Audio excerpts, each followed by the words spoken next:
Welcome to Gas Group, where we're with the manager Kenny Sheils again and about to find his plans for the new season once he's had a relaxing summer break. What positions are you going to have to fill, Kenny, in terms of players moving on?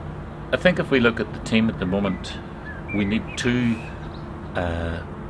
experienced defenders who bring that to the team and help the organisational part of it.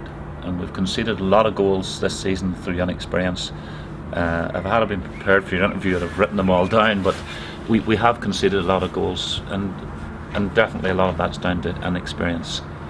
And the organisational side has to be good. When we went to Parkhead and won, the organisation got us the result because we'd experience in the team in key areas. So that's something that we're trying to remedy, and we've got two defenders that I'm really looking at. We also, I feel it's a little bit unfair in Rory McKenzie playing him on the right side because he's really good through the middle, so I think that's unfair to Rory. So I want to get him pushed further, more central, and we can work hard to get a wide right player in. William Grohl is not, we've tried to get him to re-sign, and I really only want players at the club who want to be here, and that's my philosophy. And no matter who the player is, if they come to me and say, I don't want to be here, I've got a chance of going to wherever, or my wife hasn't settled, whatever it is, then I accept that, and we have to. And I think it's good for the team that we keep people in who are really wanting to be here.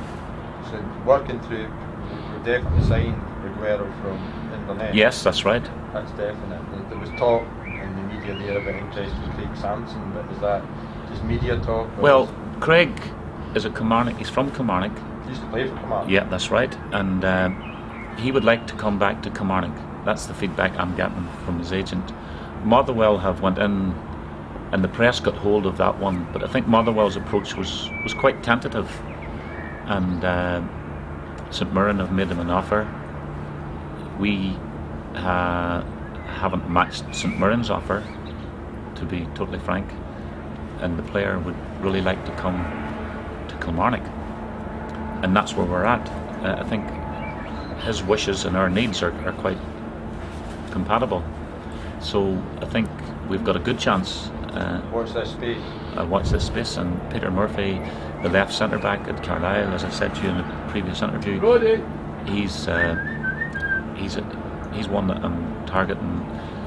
He's got similar persona to Michael Nelson in terms of experience and communication and organisation. He's got all of those qualities, and he can distribute the ball well and build things up from that area of the pitch. So he's good in the air, and he's got bundles of experience, and that's just exactly what we need, you know. And he's coming, he's 31, 32, and he'd be really good for 2 years here. And he's also a very, very professional player who works hard and keeps himself in good shape. So those are the things that we're really after. So how do you see things in terms of bringing in young players without naming names? You've indicated probably the four of the fixtures in the team. I just wonder if there's likely to be more than that if they develop properly. It's a good point. And you can't make predictions about young players. You can use your professional experience and what you think that will possibly or probably develop, and I feel that we've got good options in lots of positions, and if you look at the players that are playing in the last few months, since January, we've played a lot of those young players, and that has had an impact on the outcomes, but their performances have been good. And Sammy Clingan now is coming onto his game, which will be a big player for us next season, because people forget that Sammy didn't play any football till January. He had no pre-season, he had no first half of the season, and you see his game the last month has kicked on. He's been overshadowed by everyone talking about the young players, but he's been our best player this last month. Certainly was outstanding against Hibs last night. Yeah, I know, and he gives us that. So I feel as if we've got a good balance there. If we can get the players we're looking, we've got the balance to play the way we want to entertain our supporters and get some results. How much do you feel sometimes the team spirit can be determined by some of the characters of the team? Because from a supporter's perspective, we obviously lost quite a lot of characters since January with the loss of Michael Nelson, Lee Johnson, and Gary Harkins. Yes. I just wonder whether that can affect it. It can have an impact, it can. But I think character is something that you can develop and work with. And I know that there's innate qualities in strength of character, but there's also players who gradually grow into a team environment, and we've got good spirit there, and Jimmy Nicholl's a good contributor to that because of his nature, and we've got a lot of good spirit in the team. So you've obviously got stalwarts like James Fowler, who's now 400 and counting. I think last night was his 400th experience. Will he become more involved in the coaching side of things? Or? No, he's still got a lot to offer. I think it was 401. I could be wrong, and he's got a lot to offer, and he's going to be a manager of. He might get my job very soon, but he's going to be a manager, and because he's good with people, and he knows and he understands the people in the game, and out in the pitch, you see him in the pitch yourself. His work ethic is incredible, and if you were playing Duck Rovers, he'd still give 100%. He's the same in the training ground, and he passes on a lot of good qualities to other players. I think supporters can appreciate that. It's the same for Gary Hayes. Definitely. Gary's a great guy, and he's been a great servant to the club, and I've nothing but admiration and respect for both of those boys. They're two real Kelly legends in my view. So, talking about legends, Kenny became a legend yourself with winning the cup, but how do you spend your own spare time, or do you not have spare time? What's the summer going to be for you? Where's summer holidays this year? Surely not scouting players in Europe. Well, there's a bit of that, but I'm going, what I do at the end of the season, I want to get my holiday over and get it out of the way if I can. So where's the holiday? Well, this year my wife and I are going on Sunday. First thing on Sunday morning, we're going to Cyprus for 2 weeks. She can't believe we're going for 2 weeks, but she doesn't know, I hope she doesn't.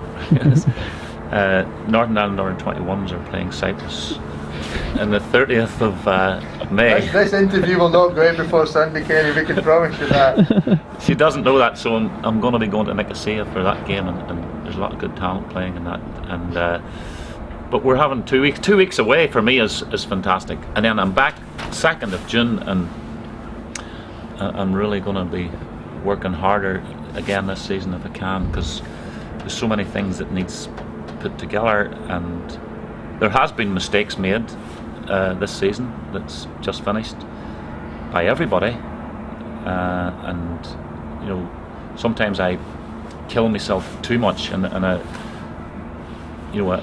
slaughter myself inside, if you know what I mean, and I look at games and I think we could have won that game if I had made this selection. But we all do that, and everybody wants to make the team selections. At the end of the day, every team that I select is to do what I think's better for Kilmarnock Football Club, and will not change. That will never change.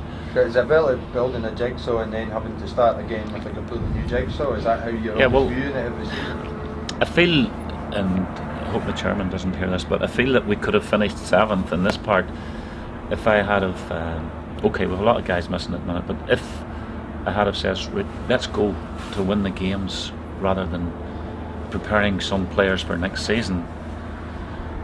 And I know that it's something like £90,000 per position, so I've got to take some responsibility there and say that I didn't, and maybe should have done, and I was caught between two situations. So I want to get people ready for next season. Now I know that Lee Ashcroft can go in away to Aberdeen next season and fill in if we've got an injury, and I know that Rory McKenzie and I could go through them all, that they're capable of playing SPL football next season, and these little glimpses and appearances that they're getting will help them.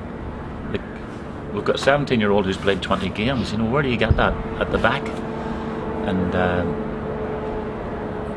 that's important. So you see the future being bright then? I definitely do. I said, and if you look, the guy from the Killian Standard came in last week to interview me, and he says, there's a couple of old papers for you, and that interested me. And we looked at one in November, and on the back page it was me. I told him in my interview that week that I think that people have to be patient, and we're going to have a lot of young players coming through this season, especially at the turn of the year. When we look at the prosperity of the club and the future of the club, we're going to have a lot of kids coming in, and people have to be patient. And football supporters are not patient.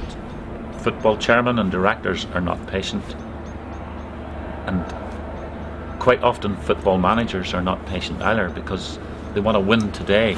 But I want to win tomorrow as well, and I want to have this club pushing for a European slot in 2 years' time, and that will be the 4th year of my tenure. Whether I'm still here or not, there's going to be stability, and someone else will be able to take that, yes.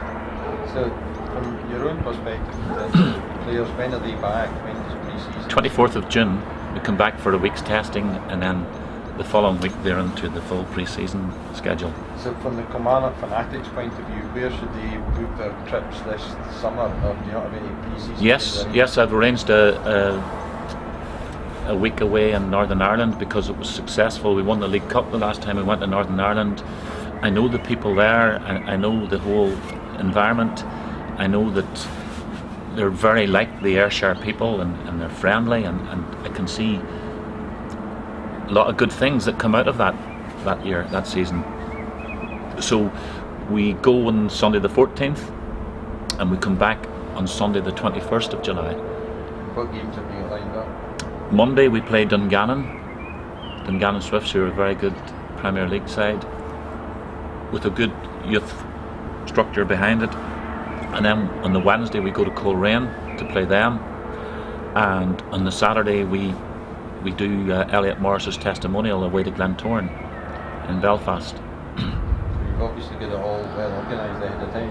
I have, and then the next week we've got Carlisle on Friday the 26th? Hold on, I'll tell you. 15. Yep, at home to Carlisle on Friday night the 26th. But I'm still have to fill in a Tuesday game that week and a Monday game in the penultimate week. Mm-hmm. So I think the supporters maybe don't realise how far ahead these things have to be planned. Exactly. You have to plan everything around the games, policing and all them things, And of course, you know the history with Coleraine from Kelly exploits in Europe some years ago. I do. I was at the game. My father took me to the game, and not the game where we were 2-0 up. No, the one on Coleraine where that Ross Matthew scored, and I know Ross very well. He's a good guy, and he scored the goal at Coleraine. But Desi Dixon got a hat-trick. It was 2-0 to Kilmarnock at half-time. Correct. Mm-hmm. Yeah. Some of us do remember that. Some of us older boys do remember that. So what would be your aspirations for next season? Do you think there's any possibility of making the top 6, or is that going to depend how you put the pieces of the jigsaw together? You see, this is it. We have to be in a position where we can compete and we can win matches. I would like to think we'll be around the top 6. I want to be confident. And I am confident. If we can get the right people in, and you're talking about jigsaws, we'll be pushing for the top 6 and better, I hope.